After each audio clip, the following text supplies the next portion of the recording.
Jadi gini, kita harus jujur ya, saya harus jujur bahwa memang Indonesia ya untuk menerima LGBT di Republik Indonesia, masyarakat Indonesia belum saatnya, belum siap. Kita jujur ya, bahwa rakyat Indonesia, rakyat ya dalam konteks ini masyarakat, entah lo agama apa, suku apa, di Indonesia ini belum saatnya untuk bisa menerima LGBT. Tetapi hak dia sebagai warga negara Indonesia, hak untuk mendapatkan pekerjaan, hak untuk mendapatkan pendidikan, hak untuk mendapatkan penghidupan yang layak sebagaimana warga negara harus dijamin oleh negara. Tapi bahwa mereka harus diterima oleh negara dalam konteks regulasi menetapkan mereka sebagai kelompok komunitas yang sah, itu belum. Saya Menteri HAM, saya sudah survei 12 tahun.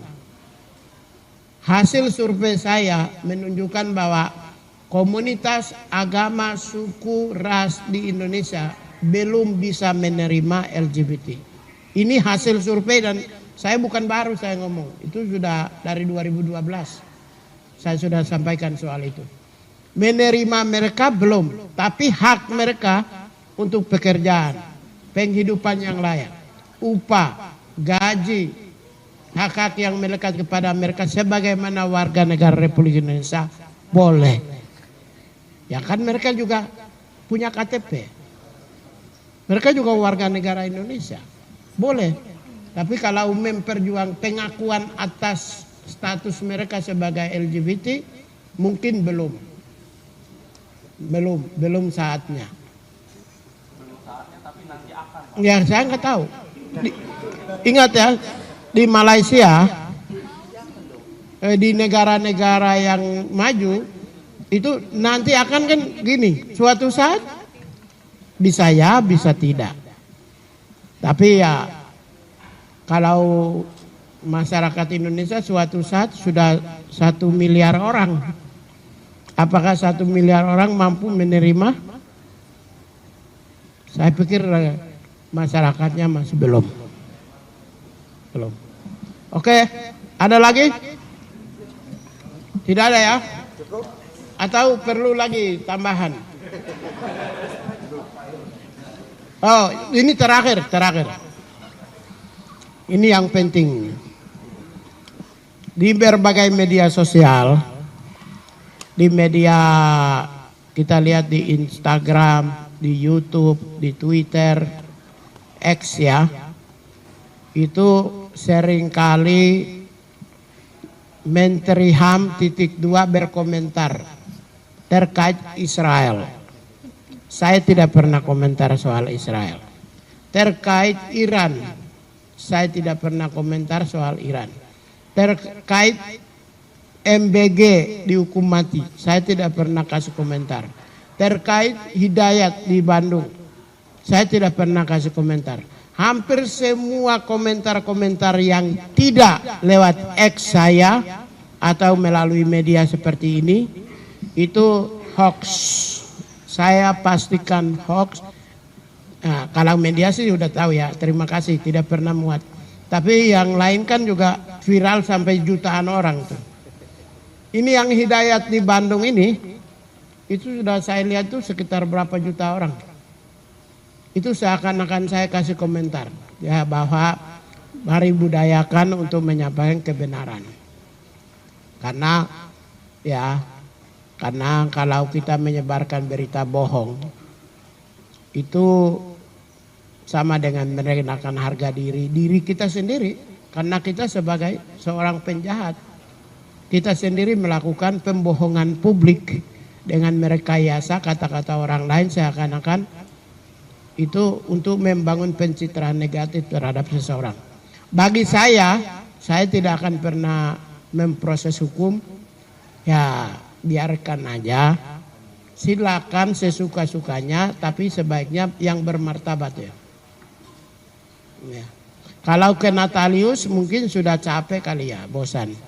Itu ada seseorang juga yang bikin video di Instagram sampai 20 lebih yang menyerang saya semua. Saya nggak pernah respon. Akhirnya dia sendiri yang menyerah sendiri. Seorang, ya nggak perlu saya sampaikan nanti kepala besarnya. Oke ya, begitu ya. Terima kasih banyak. Assalamualaikum warahmatullahi wabarakatuh. I love you. I love you. I love you. I love you. Nah, ini yang diviralkan lebih enak. Iya kan? Karena kekeringan sekarang itu. Kekeringan cinta.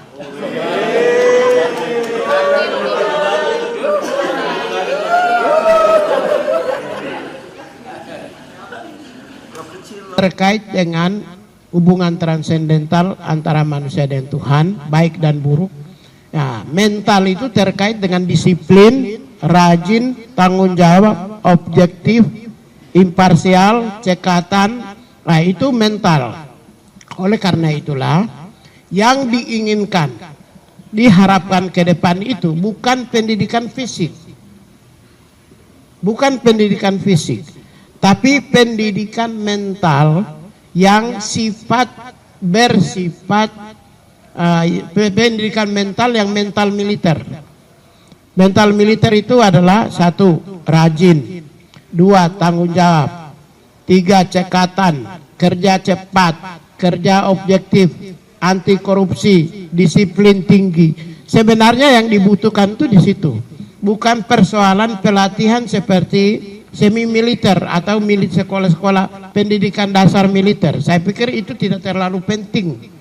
Karena gereja Katolik, maaf ya, gereja Katolik 2000 tahun bertahan ini karena dia menerapkan komando sistem bersifat militer.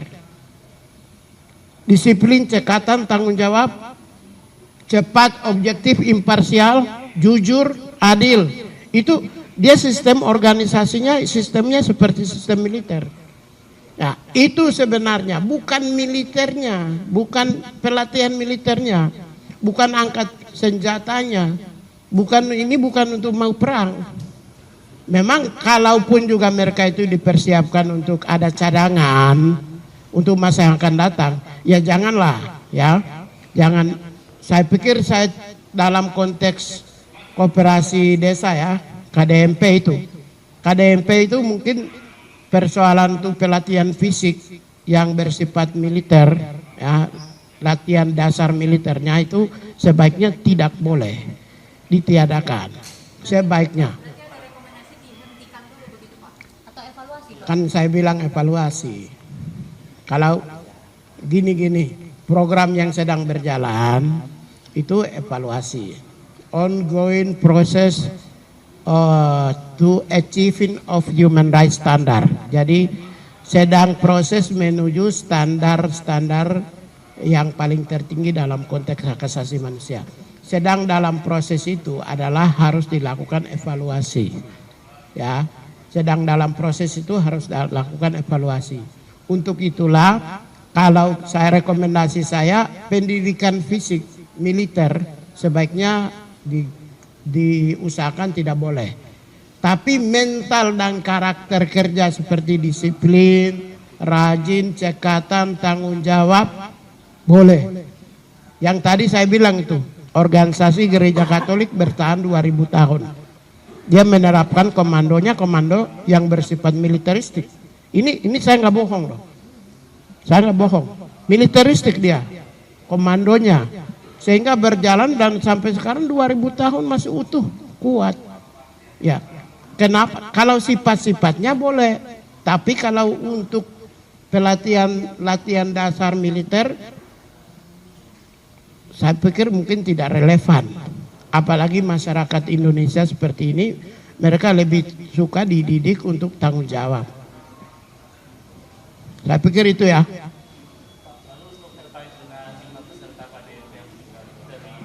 Kalau saya kematian ini harus diusut.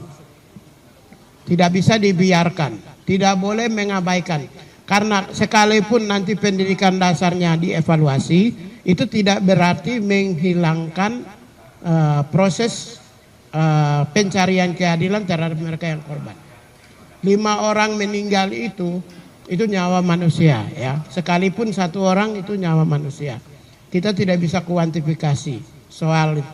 Tapi bahwa ini peristiwa yang serius, untuk itu harus cari mengapa terjadi. Mengapa mereka meninggal? Kenapa mereka meninggal? Apa yang menyebabkan mereka bisa meninggal? Untuk itu lakukan evaluasi, lakukan pemantauan, penyelidikan, dan saya sudah perintahkan staf saya untuk cek juga supaya apa? Nanti supaya tidak boleh terulang kalau tindakan dan perbuatan yang sama pada masa yang akan datang. Kalau ada disebabkan oleh, kalau umpamanya disebabkan oleh ada kelalaian faktor manusia, diproses juga. Tidak boleh biarkan. Kalau ada orang yang menyebabkan, misalnya akibat disebabkan adalah orang lain yang menyebabkan kematian pada orang lain, proses. Tidak boleh abaikan.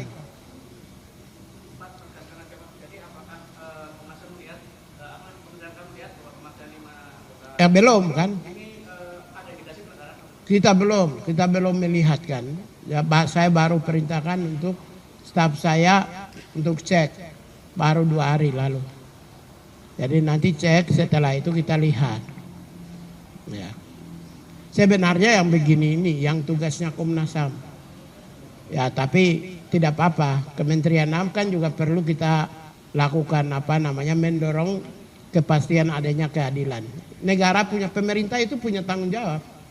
Seperti yang kita bicara hari ini dengan kalian bersama saya soal 5 orang meninggal, itu merupakan bagian dari bagaimana kepastian negara atau pemerintah menghadirkan keadilan bagi rakyat. Jadi kita tidak bisa limpahkan lembaga-lembaga yang diberi kewenangan otoritas oleh negara seperti Komnas HAM bergerak sendiri tanpa negara diam. Ini negara ikut aktif untuk mengungkap seluruh peristiwa-peristiwa di Republik Indonesia selama Prabowo. Ingat, Andre Yunus siapa yang bongkar duluan? Yang bilang premanisme siapa? Saya. Presiden bilang terorisme.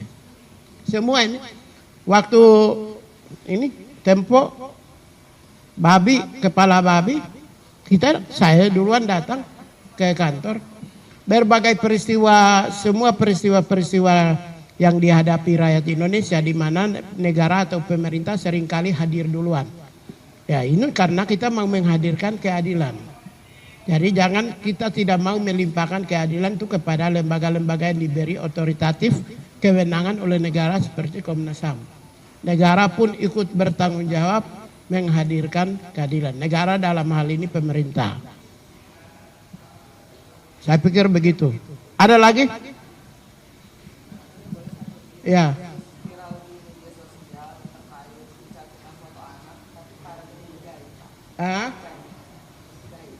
Gay itu jangan. Aduh, ya Allah, ampun. Gay gimana gay?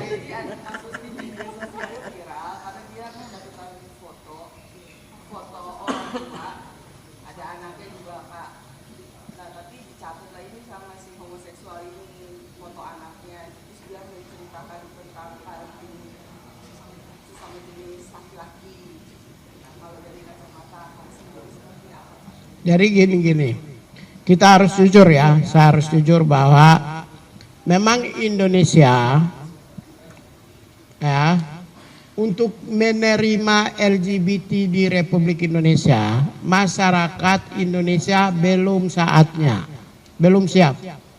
Kita jujur ya, bahwa rakyat Indonesia, rakyat ya dalam konteks ini masyarakat. Entah lo agama apa, suku apa di Indonesia ini belum saatnya untuk bisa menerima LGBT. Tetapi hak dia sebagai warga negara Indonesia, hak untuk mendapatkan pekerjaan, hak untuk mendapatkan pendidikan, hak untuk mendapatkan penghidupan yang layak sebagai warga negara harus dijamin oleh negara. Tapi bahwa mereka harus diterima oleh negara dalam konteks regulasi menetapkan mereka sebagai sebagai kelompok komunitas yang sah. Itu belum. Saya Menteri HAM, saya sudah survei 12 tahun. Hasil survei saya menunjukkan bahwa komunitas agama, suku, ras di Indonesia belum bisa menerima LGBT. Ini hasil survei dan saya bukan baru saya ngomong. Itu sudah dari 2012. Saya sudah sampaikan soal itu. Menerima mereka belum, tapi hak mereka untuk pekerjaan, penghidupan yang layak, upah, gaji, hak-hak yang melekat kepada mereka sebagaimana warga negara Republik Indonesia boleh. Ya kan mereka juga punya KTP. Mereka juga warga negara Indonesia. Boleh. Tapi kalau memperjuang pengakuan atas status mereka sebagai LGBT mungkin belum saatnya. Belum saatnya, tapi nanti akan. Ya saya nggak tahu. Ingat ya, di Malaysia, di negara-negara yang maju itu nanti akan kan gini, suatu saat bisa ya, bisa tidak. Tapi ya kalau masyarakat Indonesia suatu saat sudah 1 miliar orang. Apakah 1 miliar orang mampu menerima? Saya pikir masyarakatnya masih belum. Oke, ada lagi? Tidak ada ya?